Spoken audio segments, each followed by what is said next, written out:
Do Americans eat fast food every day? Are we really as rude as you've heard? Do we all live in big houses? I'm going to be touching on these and many more common myths that people have heard about the United States of America that they believe until they visit. By the way, if we haven't met, my name is Chris. This is Yellow Productions. I do travel guides that are fun, informative, and entertaining. This video was recorded as a live stream, so I look forward to hearing what y'all think that are on the live stream. If you're watching the archive, I look forward to hearing what you think about these myths too. And I am a resident of the United States of America. Chris, how do you know about these myths? Because I get a lot of questions from people that are planning trips to the USA, and I can tell what they think based on the questions. And most recently, I just put a poll out on the Yellow Productions community page, and about 50 of you fellow explorers from outside the U.S. answered with what you thought about the U.S. before you visited. So if you were one of those people that answered my survey, thank you very much for making this video possible. So now, the first myth that I want to hit is that we all live in large houses. This is one that you have probably heard before.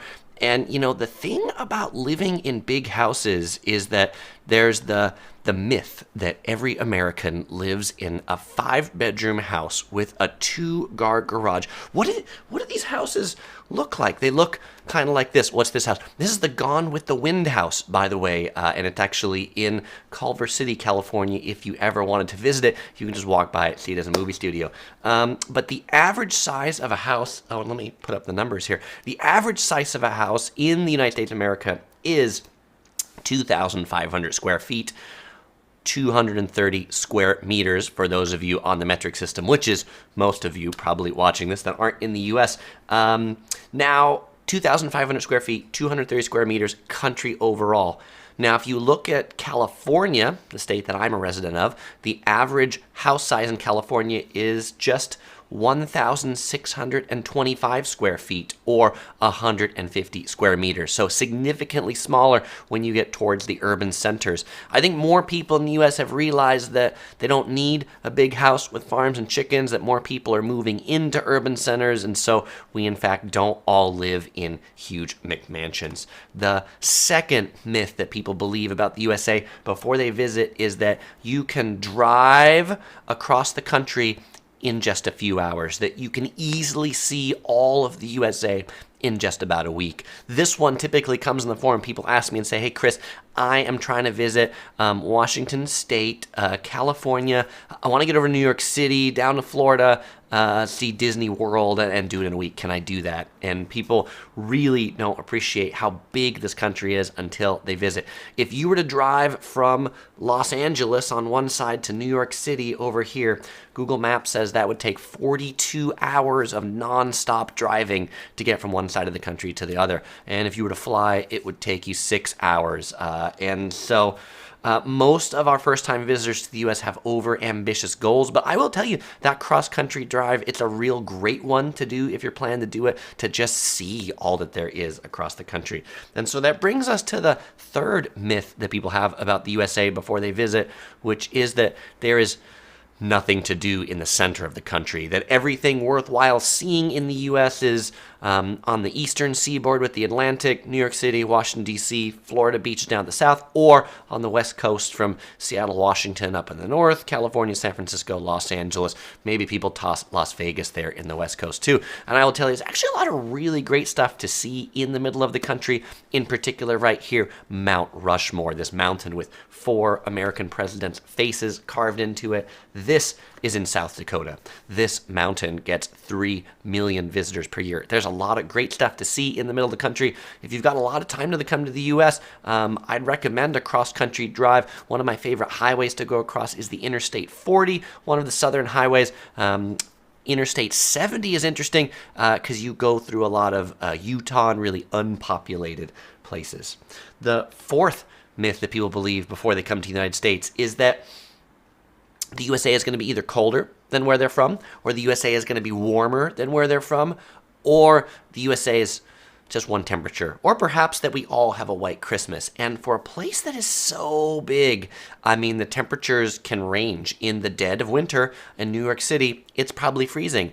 But here in Southern California, it is quite warm and toasty beach weather. You can be out at the beach in shorts and a t-shirt. And so if you are planning a trip where you're visiting multiple cities and places, you need to pack for just about everything because you're going to experience all the climates here. And people look at the latitude and longitude and say, oh, it's just like about where I live in Brazil, so I think the temperature should be about the same. But there's mountains and seaboards and all those things that really make for a lot of microclimates, maybe a lot of other places don't have, but you will certainly find them all here. The fifth myth about the USA that people believe before they visit is that we all speak English, or we all speak only English. And looked up the numbers, 80% of Americans speak English or identify English as their primary language, which means that 20% don't. Now, by the way, when I'm using the term American, I realize that there's a lot more people that live on these continents we call North America and South America, but for the purposes of this video, American means citizen of the United States of America, because you would really get tired of me saying citizen of the United States of America all throughout this video. So 80% roughly speak English, 13% speak Spanish, and then there's a lot of other people that speak Chinese, Tagalog, Vietnamese, and Arabic. Those are the top 6 languages you'll hear spoken in the U.S., but in many areas in the U.S., you will feel like English isn't spoken at all. And a great example I'll give you is in Orange County, California, home of Disneyland, there's a city called Westminster. Westminster is also known as Little Saigon. It is the largest basically living area of Vietnamese outside of Vietnam in one spot.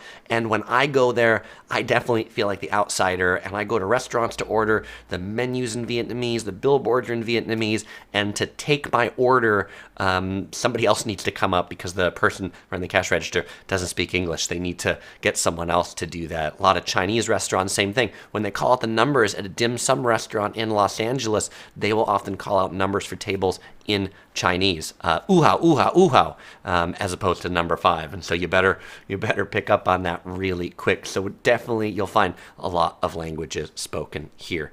And Mike on the live stream says no official language. English for sure is the official language, but we recognize that people speak a lot of languages and people come from the United States of America from all over.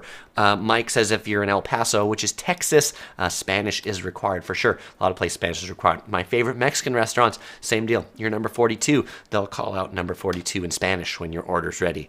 So you got to pick up a lot of these little languages.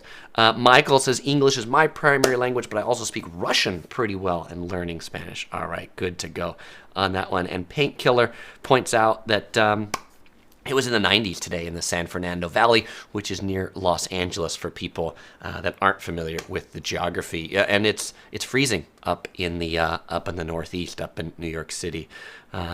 Natalie says Aussie here that loves the USA, been 4 times and always busting Aussie myths about the US. I appreciate that, Natalie, or all of us that are the Americans here do that as well. And Travel Jack, House Me I Heard, says the U.S. actually does not have an official language. All right, well, thank you for that one, Travel Jack. Okay, the 6th myth that people have about the USA before they visit is that Americans are rude. And this stereotype definitely comes from the rude New Yorker. I think Seinfeld particularly popularized it with the soup Nazi. And if you never saw this episode of Seinfeld, basically there's this restaurant in New York City that had some of the best soup, but if you didn't order in a precise way or you weren't ready with your money immediately, then the soup Nazi, the owner of the restaurant, would say, no soup for you. And now, is it true that people in New York City can be gruff or quick or want to be efficient? It is totally true. New Yorkers definitely have that reputation, particularly in the customer service industry. Actually, there is a New York pizza restaurant in San Diego, California, my hometown, called Bronx Pizza. The people who worked there when they first opened were all from New York, and they were definitely soup Nazi type people at the front counter. But I appreciate it as a customer because people would come up, long line of people, and somebody would be like, hey, what do you want? Are you ready? Yeah, well, I'm not really sure. Okay, step aside. Let me know when you're ready. Next, right? That's efficiency. They don't see it as being rude. But actually, people in New York City, many travelers say some people in New York are some of the friendliest they've ever met. And I think in almost any big city, some of the people in the customer service industry are going to be found as rude, whereas they're really not rude. They're really nice people. And Charity says the main characters on that show were really rude, and the Vegas Fiction says no soup for you. The Uniplex says if you've worked retail, Americans can be rude. There's certainly the nasty customer or something like that. I sometimes feel bad for Americans when I see Americans traveling abroad and being really nasty that way, but I think that that's really the minority rather than the majority. And I could even think of some other nationalities that I think might be nastier, but this is not the video about calling out nasty people. This is about myths about the USA. Number 7 is that everyone in the USA is carrying a gun at all times. You have heard the statistics that there's more guns in the USA than like anywhere else, and so the perception is that people are carrying all the time. And as a visitor, you would never notice that there's a lot of guns because the guns are in people's houses, locked up in gun safes. You really don't see people out in public open carrying a weapon. And sure, there's some that are likely concealed carrying, but that's a small minority compared to the general population. And so you might see this more in places like Texas or in the rural communities, but in the big cities, you certainly won't really notice the fact that there's a lot of guns around here. And then a lot of people worry, well, there's guns, but a majority of the gun deaths in the U.S. are self-inflicted because they own it and it happens to them. And so that is just something to keep in mind about all those guns and where they are. If you're in Alaska, you might want one to protect yourself from all the bears that come up.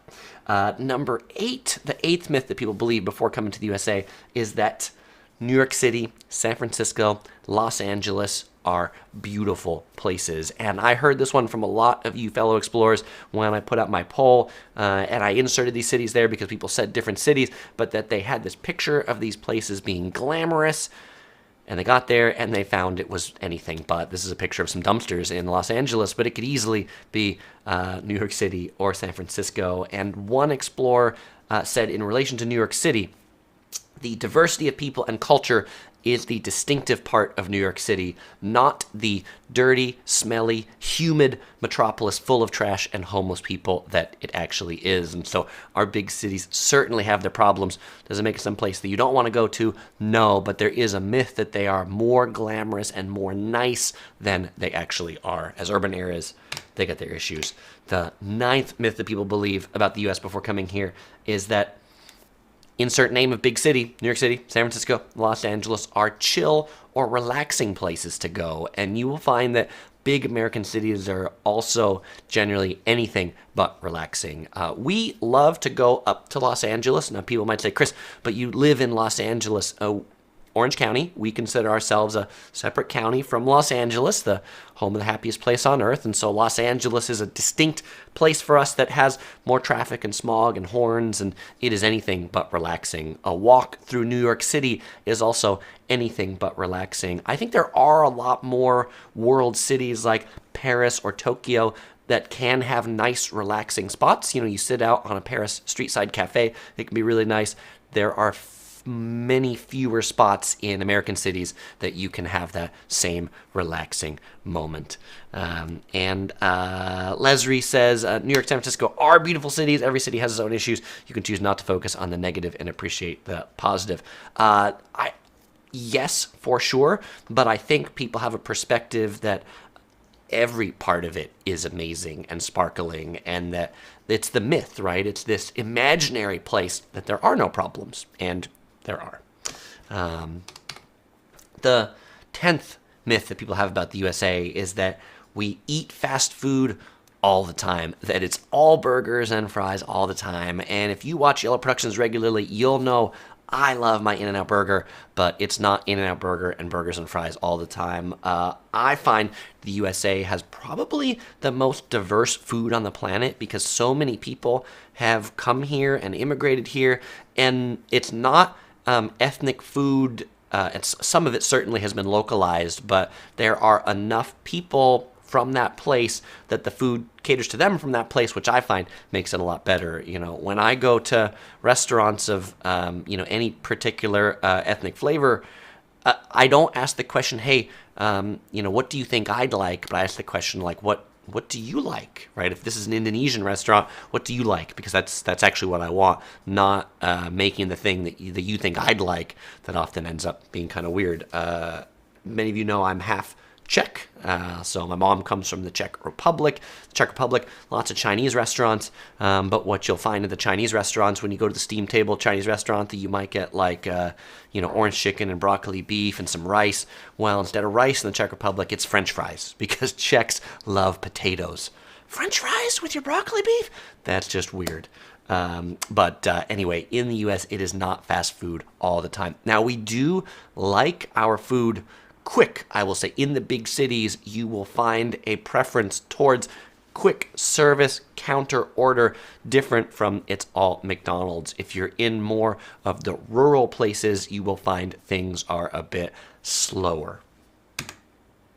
The 10th myth people believe, 11th myth that people believe about the US is that Americans only drink Starbucks. Starbucks coffee originated from Seattle, Washington, and so that must be the only coffee that is here, and that all of the coffee in the U.S. is bad.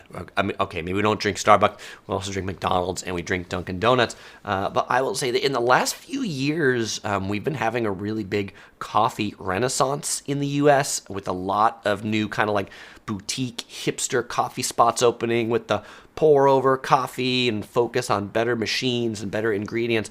One of my favorites, and I'm not even a big coffee drinker. OC Girl loves this place. I like it too. I like the coffee from this place as someone who doesn't love coffee. Blue Bottle Coffee. If you see a Blue Bottle Coffee, get the cappuccino. Pretty smooth and tasty. No bitter taste on it at all. QWERTY says, to be frank, your national dish is McDonald's. And QWERTY, to be frank, I disagree. I think you will find most Americans don't eat McDonald's all that much. And sure, some places, like traveling abroad, you might be like, I just want something quick and comforting, and it's definitely one of the places that we export a lot. But you will find, if you talk to a lot of Americans, there is not a great love for McDonald's anymore. People have really moved on to other, better, tastier burgers. Garrett asks if soda is soda good in the USA. If you like soda, Coke, Pepsi, all that stuff comes from here. And now we've kind of had this move to more boutique sodas. I am personally a teetotaler. I am a tea drinker myself. What am I drinking today? This is a strawberry green tea. That's quite good and tastes like it's made from fresh strawberries. Garrett points out, actually Travel Jack says, I don't even classify McDonald's as food. That is the perspective of many Americans, and indeed not to. I mean, it might satisfy your hunger, but maybe it is in a different category as food. And Scott points out he rarely eats at McDonald's at all, so thank you for backing me up on that too, Scott. Garrett says, what about Taco Bell? Taco Bell, definitely, it's not Mexican food. Taco Bell is definitely American food. Taco Bell has done an interesting thing where I feel that Taco Bell has made themselves, like they kind of waxed and waned as a chain, but they've made themselves seem cool. Taco Bell has opened up locations on the Las Vegas Strip where they serve alcohol and they have DJs and they make it a cantina vibe. And so I think Taco Bell, in my mind, is actually has a better heart, a better place in Americans' heart than McDonald's does. Now, I will tell you, as someone who lives in Southern California, near Mexico, where there's a lot of great Mexican food, I have not eaten at Taco Bell in 4 or 5 years. I used to eat at it a lot when I was younger. But now that I've discovered real tasty Mexican food, I don't so much anymore. The 12th myth people believe about the United States before they visit is that the beer here is garbage and that we only drink Budweiser. This is another one that may have been true 10 or 20 years ago, but just like the coffee renaissance, there's been a beer renaissance in the U.S. with a lot more microbreweries, innovating things.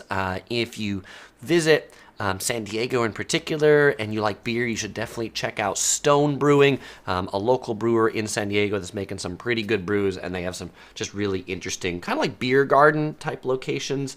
But the beer scene in the U.S. is definitely on the up and up.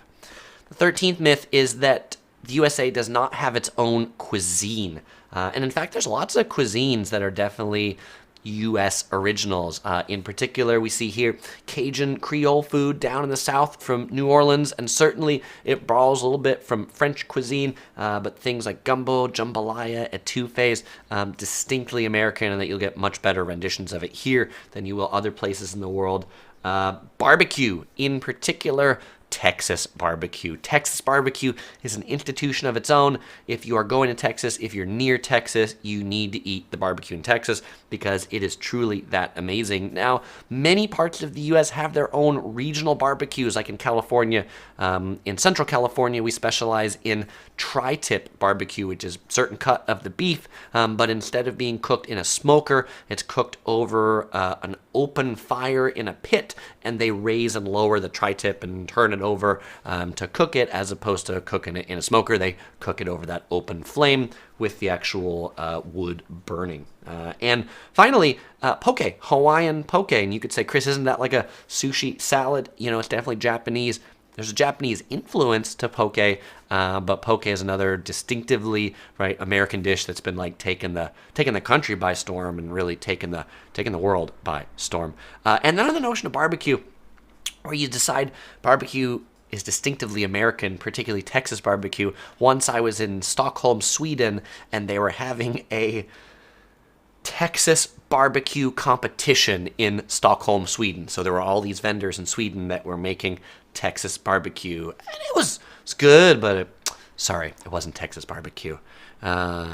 QWERTY says the hamburger is German. You notice I actually didn't say hamburger as one of our original foods. It's certainly one that we've taken as our, we've taken hamburgers, we've taken pizza, we've taken a lot of things, and you think it's American as apple pie, and apple pie is not American, but we certainly love them. And Remy says, yes, Americanized ethnic food is the American cuisine. Taco Bell, Panda Express, these sorts of places could indeed be the American cuisine. Michael says, definitely one of the things I miss about San Diego is Coronado Brewing Company, another great brewing company. If you visit San Diego, Utah has weak beer in comparison. I can believe that, Michael. And Travel Jack agrees that there's lots of great food. New Orleans Southern food, particularly good.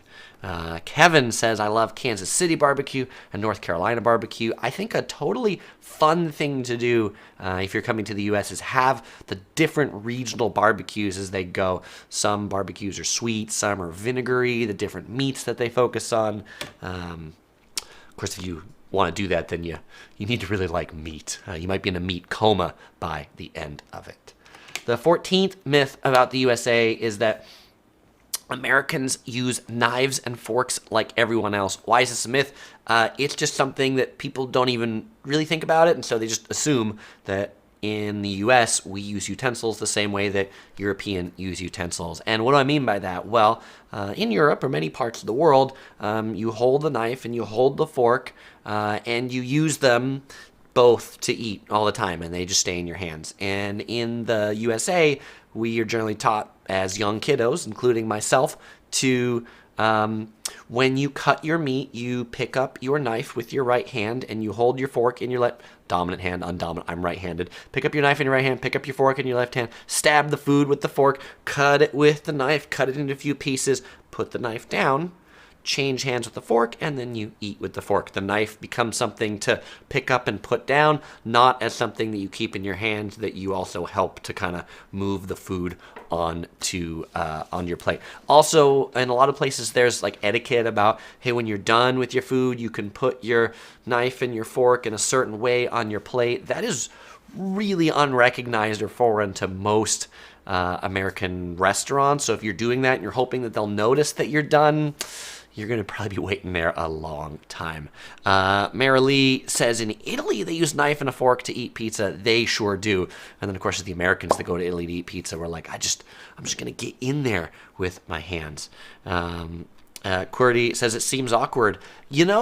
For people who've grown up doing it doesn't. That's just how we eat. Scotty Boy says, is everything flavorful? This is the only description YouTubers use. When you eat something, you're like, it's really flavorful. Everything is flavorful, I guess. And Tiffany says, I didn't know about utensils. Yeah, so this will be something for all the Americans here. When you go to Europe, keep an eye on how they eat, and you'll notice that they don't eat like us. The 15th myth is that Americans are fat. All Americans are fat. And we are not fat. We are simply big boned. And you know what? A lot of the places that tourists go are places where there's a lot of food, places like the Las Vegas Strip where there's buffets. People who like to eat go to buffets, go to these places. And so there tend to just be a lot of those people congregating in those places. But boy, if you spend time in California, by the beach, Denver, Colorado, Seattle, we are focused more on fitness and exercise and gyms more than I almost see any other place in the world. We're like, we've got people who live here that spend hours in the gym every day. Now, conversely, so this is where I feel like if you maybe like even it out, for those people that spend all their time working out, maybe none, I feel like there's kind of a happy medium in the middle. What we don't do as much that I think might lead to some of this is a lot of our cities are traditionally car-based, and so people don't spend a lot of time walking to do their errands and daily things, and so they just don't get as much exercise by default, and so we end up having to focus more on specifically exercise. Like, we're going to go for a run, we're going to go for a walk, to go nowhere, just to get our exercise in. And Rhonda points out, not fat, not big boned, fluffy. That's right. Jordan points out the same thing. Exactly. That's right. Fluffy. All right. The 16th myth people have about the USA is that we see celebrities all the time. Hollywood is here. This is the Walk of Stars in Hollywood. And so you must see celebrities all the time. And they're pretty rare. I mean, this being said, people are excited to see me places because they're like, oh, it's like I saw a celebrity. I am not a celebrity, but the fact they're excited to see me tells you that they don't regularly see Tom Cruise or Mel Gibson or whomever. Those people, they're on their movie sets, they hide away in their houses in Malibu. They don't circulate in the world a lot because they're caught up around paparazzi and press. And so the life of the big movie stars is really behind gates and often away from the general public. So you don't see them all that much. The 17th myth about the USA is that if you're not white, it is unsafe to travel to the United States of America. I get this one a lot in the form of a question. And the question comes like this. Hi, Chris. I'm from Singapore, and I'm considering traveling to insert name of city. Los Angeles, New York City, San Francisco. Is it safe? I'm worried that as someone from Singapore of Asian descent that I'll be targeted. Is it safe for me to go? And it is no less safe to travel here as non-white as it is to travel anywhere else. There are not roving gangs of people that are out looking for Asians. And, you've certainly seen the media stuff about Asian hate and Stop Asian Hate and those things in New York City. And typically those are mentally ill people that happen to be in those places, and those people happen to be there.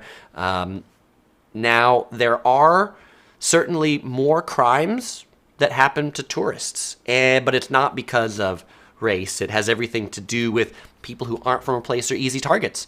I went to the United Kingdom, and that's when people stole my camera bag and people stole Topher. Not because I'm of a particular race, but because I'm particularly not from there. Many Australians, like white, Caucasian descended Australians, have come to the United States and been pickpocketed because they're just not from here. So any place you go, you should just be aware of that people are looking at you because you're not from there. But I don't think the U.S. is particularly unsafe to particular races visiting. I have one more point on this, which is sort of interesting. It's a corollary to this myth, which is another myth is that if you're not white, you're not American. Or to be American, you need to be white. And this comes in the form when OC Girl and I travel places, like we go to the UK, for example, and we take a walking tour, and on the walking tour, they do the thing where they go like, hey, so we want to know where everybody's from. Hey, who's from America? Raise your hand. And OC Girl, who is originally from Taiwan, when she raises her hand, she always feels like people give her strange looks, like that. No, you must be from someplace else. It's like, no, I'm from America, and so people definitely, right, of all races, identify themselves as Americans, and so that's just one that people don't, right? But no, you're not. Yes, I am. I've lived here for long enough. I'm a citizen of this country. I am an American. Yeah, and Rhonda points out that it can go both ways on the race thing in the U.S. That some whites are targeted in certain areas of the United States, so it depends on where you go, and gotta watch your back like everyone else. Mike Hess says, don't be targeted to scams. Great point. Travel Jack says, America is a melting pot for sure. And Michael says, yes, pour one down for Topher.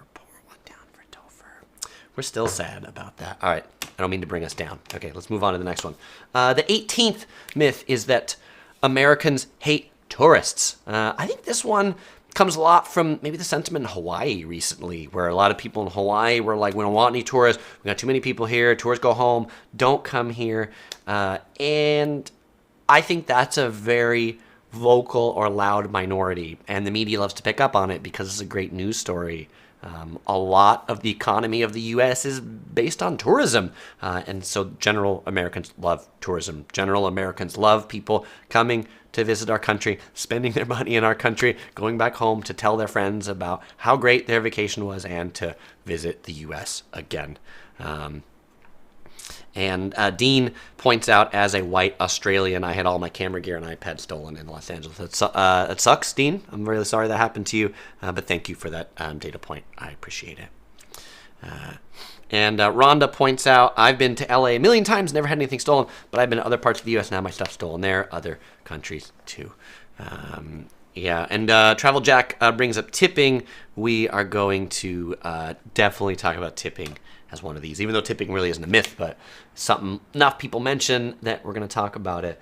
The 19th myth about the U.S. is that as Americans, we share one culture. Sure, there's some things that maybe Americans have in common, like the American flag, or that we all love to wear shirts like this. Fellow explorers, what do you think of my shirt, by the way? I dressed up for you, so I hope you appreciate this fancy shirt that I'm wearing today. But in the U.S., we generally look at like cultures like the South. When we talk about the South, New Orleans, Alabama, South Carolina, even Florida, South. People generally don't think of Florida as the South in the same way Florida's Florida, as retirement world. But Southerners have a shared culture. They have a Southern drawl. They speak a certain way. Southerners are charming. New Englanders, New England is the Northeast, which is where New York City and Boston is, are generally really focused on work. I got to make money. I got to do those things. I live in big cities. Californians, generally more laid back in California on the West Coast. The West Coast is also much more techie considered. Silicon Valley is here on the West Coast. Hollywood is here on the West Coast. The West Coast is much more casual. So we don't generally wear a lot of suits and ties on the West Coast. We wear a lot more, khaki pants and maybe collared shirts. And then you go over to Hawaii. Hawaii has its own culture all to itself where, boy, if you wore a suit in Hawaii, people would know you are definitely not from Hawaii. And so there's also like a different accent to go along with all these cultures, though it's not nearly as bad as when you're in the UK and like you're in London and then you go to Ireland and you're like, or Scotland, and you're like, I know you're speaking English, but I don't understand the words that are coming out of your mouth. So pay attention to those different ethnicities when you come to the U.S. And the first time that happened to me was somebody, was like, oh, you must be from California. I'm like, why is it? Well, you sound like you're Californian. Okay, I grew up here. All right, sounds good. Amy points out and says, I'm always asked where I'm from. If I leave Oklahoma, I may have a little accent for sure, Amy. Jeff points out Florida is God's waiting room as America's retirement community for sure. And the Uniplex says amazing shirt. Leslie says I would buy that shirt. A lot of you commented on the shirt and say you love it. So awesome. Thank you very much. The 20th myth about the United States is that the states are truly united. And I got a map of all the different states and territories that are here, because there's also some territories like Guam and Puerto Rico that aren't states but are part of the United States of America. And really, each state has so much autonomy that they're almost like mini countries. You might have heard this more with COVID and restrictions, that Hawaii had a lot more restrictions than California did, but California had a lot more than Florida did. And so you will find that rules, regulations, all that stuff changes as you go between different states. And when you cross the border, for example, on the freeway from California to Nevada, it is a marked difference when you cross that freeway. You are definitely in a very different place. And so you can drive through the U.S. and almost feel like you're visiting 50 different countries. The big exception here is the Northeast, because the states are so small up there that they have a little less of their own identity. The 21st myth about the U.S. is that we are somehow less cultured here than other parts of the world. And look, just because we drive a car around that has a wiener on it and we call it the Wienermobile doesn't make us any less cultured than you hoity-toity Europeans. Now, that being said, what I think you'll find less in the U.S. is that we have less culture on display. The street performers here are not performing classical music. They are breakdancing and they are spray painting. But we have fantastic museums, fantastic concerts, world class in these things, but they're generally locked up a little bit more behind an admission ticket or a parking fee, and a little less maybe out in public or free for everybody to enjoy. You kind of gotta get to that place where the culture is. The 22nd myth is that money grows on trees in the USA and that we are all rich here, that we all carry $5,000 bills in our wallet. Did you know this was actually a real bill? $5,000 bill? This was at the Treasury Museum, or the Treasury, what is it? It's a thing. They print the money in Washington, D.C. Anyway, it's my favorite museum in D.C. where they print the money. But people realize that we're actually not all rich here. There's a lot of poverty in the U.S. And people realize that when they, if they move here, that they actually have to work for their money. It's there's actually hard work here. It is certainly the land of opportunity. There's a lot of opportunity, but the money is not just going to end up in your wallet without doing some hard work for it. And Painkiller points out a great thing about graffiti and breakdancing. It's a kind of called It Sure Is Painkiller. Thank you for that argument. Rhonda wishes she had a few of those $5,000. And Michael says the Wienermobile is very cultured. It is. It's a cool culture of its own. I agree. And Brandon says, I've only seen the Wienermobile 3 to 4 times ever. Yeah, when I saw it in the parking lot, I had to take a picture of it. That was a picture I took of the Wienermobile. I was so excited to see the Wienermobile. The 23rd myth about the USA is that Americans are lazy. And you should know, lazy is a very strong word. I like to call it selective participation. But I find Americans are not lazy. And certainly we talked about on the East Coast, they're more workaholics. On the West Coast, we're a little laid back. But, if you look at vacation time, Americans have the least amount of vacation time in the world, really. And then when we get it, we don't take it. So I think Americans are much more workaholics than we are lazy. The 24th myth is that people in the USA are just as educated about your country as you are about the U.S. Insert country name here. And people around the world know a lot about the U.S. There's a lot of news about the U.S. There's all the movies from the U.S. And so the U.S. is often prominent in the news. A lot of other places, not so much in the U.S. When you come to the U.S. and you read the newspaper, you turn on the TV, you watch CNN, all that stuff, it is really focused on what's going on within these borders. And so for Americans to hear what's going on in your country or hear what's going on outside of the U.S., they really have to make an active effort. For me to really figure out what's going on in the world, I got to turn on NHK, the Japanese channel. I got to listen to the BBC. Because we just don't hear it here. I mean, certainly what's going on in Ukraine and Russia is an exception, because that's really big news for everybody. But don't be surprised if Americans don't know all that much about where you're from. I don't think it's because they're really trying not to. I wish we all had a better view, but that's just not how our media is set up for us. The 25th myth is that People don't walk in the USA, where you have to drive everywhere. And I think in the 60s and 70s, you had to drive to go anywhere in the US, pretty much. But people have really realized that like walking around to get places, to get to the store, to get to work, to get to school is a much better way to live than having to drive everywhere. And so a lot of newer communities are much more focused on being walkable, a lot more high-rise condos, apartments, and all that stuff, and creating them in ways that aren't just like we put all the houses over here and we put all the businesses over here. That like, let's try to do a little bit better job to integrate that for all of us that don't live in New York City, so that we can have many city centers all throughout the world. Now, I've got a few surprises too. I couldn't quite figure out a way to phrase these as myths, but I think they're important just to round out our story of top 30 here. One that really surprises people as they come here is that our prices that are posted do not include sales tax. So when you see this price, $20.98 for strawberries from Japan, then when you get to the cash register, they're going to add somewhere between 5 and 12% sales tax, depending upon where you are, city, county, state, all those things add up, that you wouldn't be able to actually see in the store really what that tax rate is. It just kind of gets magically added up at the cash register, so be prepared to pay more than what the price says based on the tax.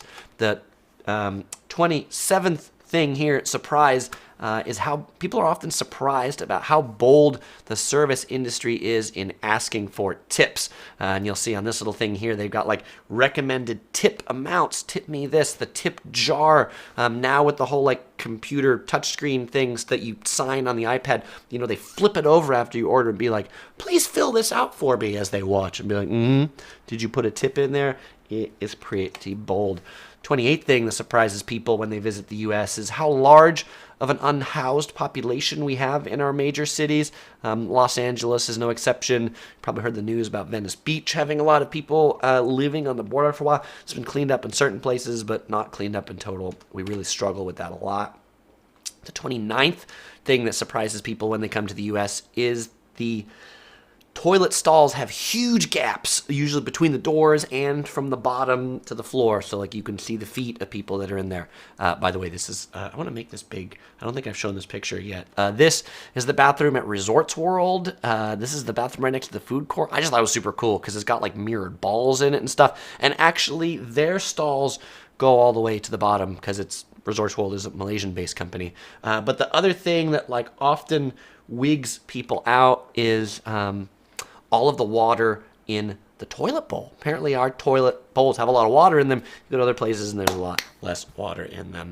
And the final thing that surprises people when they come to the U.S. is that our school buses really are yellow. Here in Yellow Productions, I figured I should end with something yellow that brings it all back together.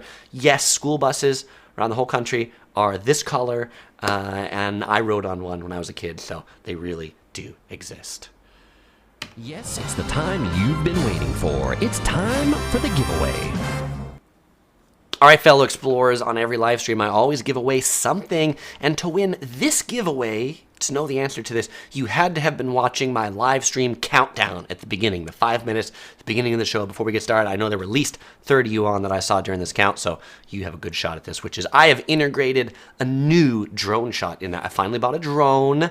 I bought a DJI Mavic Mini 2, and I integrated a new drone shot into that countdown. If you can tell me where geographically that was from, then you will win a Yellow Productions Crew shirt shipped to you anywhere in the world. And if you don't win one for some reason, well, no problem. You can pick one up for yourself over at the Yellow Productions shop. You can head over to shop.yellow-productions.com. And if you're wondering, hey, Chris, when is the next live stream? And why is this one on Tuesdays? Well, we've had a few different things happen with our schedules, and probably going to have to shift these to Tuesdays for a little while here. So you might find Tuesdays the new day. It might be Wednesday. It's a little different every week based on what we've got going on. But if you sign up for the Yellow Productions update mailing list, I will send you a email a day or two before so you know when the live stream is and you know what it's going to be about. And now we have a winner chicken dinner. All right. The first answer that is the most complete Chris Mers, congratulations with California almond blossoms. Yes, I got the new drone and shot some cool footage of the almond blossoms that you probably saw in the video just a few days ago. A lot of people said, "Hey, Chris, where did you get that from?" So, Chris, congratulations. Send me an email to chris@yellow-productions.com. You'll find that email in the description. Let me know where you want your shirt to go and what size you want, and I will get it headed to you right away. Well, fellow explorers, it was great hanging out with you, talking about these myths. If you're one of the people that submitted one of the myths to me, thank you very much for helping make this video accurate possible, sharing your perspective also in the live chat. I appreciate that as well. So, fellow explorers, as usual, I won't say goodbye because I'm going to see you in the next video.